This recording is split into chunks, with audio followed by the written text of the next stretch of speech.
हुकूमत जूं तइलीम जे सुधारे वारियूं दावाऊं सिर्फ़ु दावाऊं ई रहिजी वियूं आहिनि। कंडियारो तालुक़े अंदरि तइलीमी निज़ाम ठीकु थियण बदिरां ख़राबु थी रहियो आहे।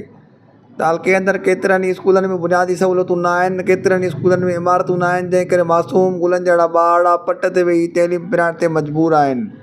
कंडियारो भरिसां ॻोठ जानमन कलोड़ जे प्राइमरी स्कूल में 31 सालनि खां इमारत न मिली सघी आहे, जंहिं करे मासूम शागिर्द तइलीम जहिड़े ज़ेवर खां महरूम थी रहिया आहिनि। स्कूल में बुनियादी सहूलियतूं न हुजण, इमारत न हुजण करे शागिर्दनि जी तइलीम सख़्तु मुतासिर थी रही आहे।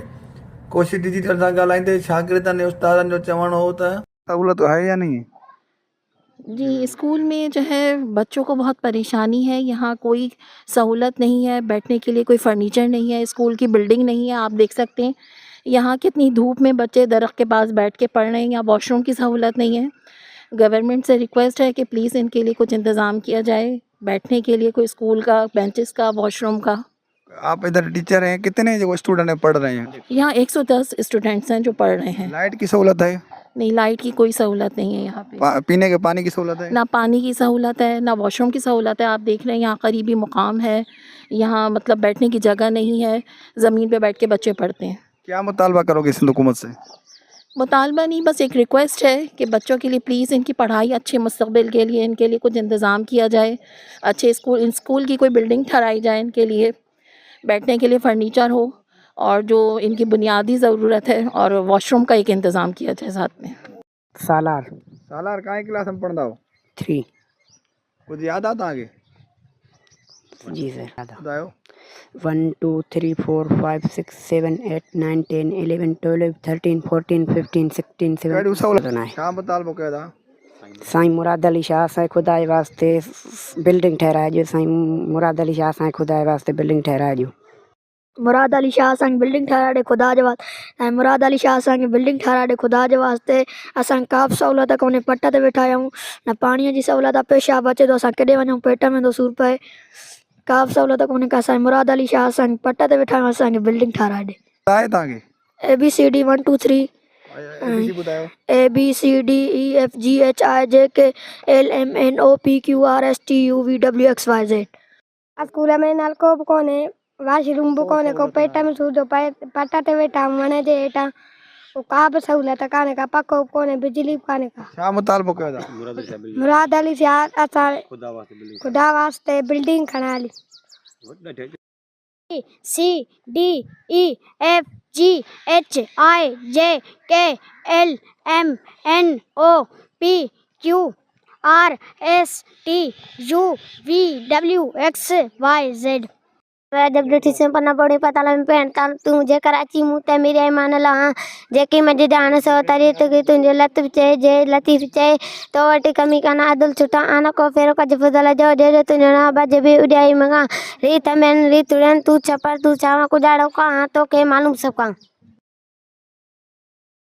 सारा को दाता वाला नमाज जो तीनों ने सारा को दाता वाला कोटा कोट बनाए धातु से सिंधु तारा कतु जिन जो अंत न पारा कुदरत वाला गुलन अंदर सना धरी। छा नालो आहे तुंहिंजो? काशिफ। काशिफ, कहिड़ी हुते सहूलियतूं आहिनि स्कूल में? पानी कान्हे, ते गर्मी में वेठा पट का पेशाब पेट में सूर पए तब कान्हे का। बिजली आहे? बिजली कान्हे का, पक्का गर्मी में वेठा हूँ। स्कूल जी बिल्डिंग वग़ैरह आहे? नहीं है, बिल्डिंग कोन्हे। वण जे हेठां पढ़ंदा हो? हाँ जी साईं, हिते वण जे हेठां पढ़ंदा हूँ। मुतालबो कयो था तव्हां? खुदा जे वास्ते मुराद अली शाह खुदा जे वास्ते बिल्डिंग ठहराए ॾे। राजा गुल। दादा, हिते कहिड़ियूं सहूलियतूं आहिनि? वण जे हेठां पिया था पढ़ो? हिते पाणी कोन्हे को, ऐं पट ते पढ़ूं पिया, पखा बि कोन्हे, बिजली बि कोन्हे का, न कोई बिल्डिंग आहे। अच्छा, हेठि ज़मीन ते वेही पढ़ंदा हो? जी। तकलीफ़ तव्हांखे कोन थी? तकलीफ़ थिए थी। मुराद अली शाह बिल्डिंग खणा दे, मुराद अली शाह बिल्डिंग खणा दे खुदा जे वास्ते। मुराद अली शाह खुदा जे वास्ते बिल्डिंग खणा दे, मुराद अली शाह खुदा जे वास्ते बिल्डिंग खणा दे। स्कूल मंजूर थियो 24/10/1999 में स्कूल मंज़ूर थियो। ॿी का बि हिते सहूलियत कान्हे।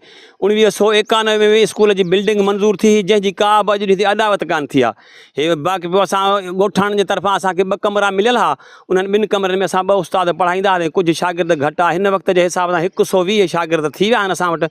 ऐं 2022 जे हिन सैलाब में उहे 2 कमरा ॻोठाणनि जा बि किरी पिया हुआसीं वण हेठां, ऐं हिन मुक़ाम में वेही पढ़ायूं था। पोइ असांखे हिकिड़ो टेंट हथु कयोसीं, मिड़ी मिंथू सिंथू इलाज करे।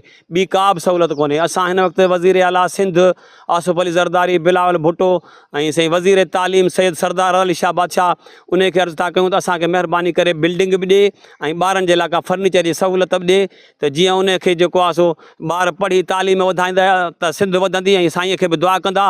बाक़ी ऑफिसर सभिनी खे असां एप्लीकेशनूं बि ॾिनियूं, सेक्रेटरीट खे बि मोकिलियो अथऊं, टीओ खे चयो अथऊं, डीओ खे चयो अथऊं। अॼु खां तक़रीबन 4 महीना खनि अॻु डीओ साहिबु कादुर बख़्श डाहिरी साहिबु आयो, जंहिं असांखे चयो त जेको आहे तव्हांजी बिल्डिंग साईं मंज़ूर थी आहे, पर उनखे अॼु ॾींहं जी का पोज़ीशन जी का बि असांखे ख़बर कान्हे पाए। इन जे लाइ असां वरी बि वस वारनि सभिनी खे अर्ज़ु था कयूं त महिरबानी करे ख़ुदा रा असांजे बच्चनि ते रहम करे, असां ते रहम करे। हुकूमत दावाऊं करे थी त असां तइलीम में सुधारो आणे छॾियो आहे।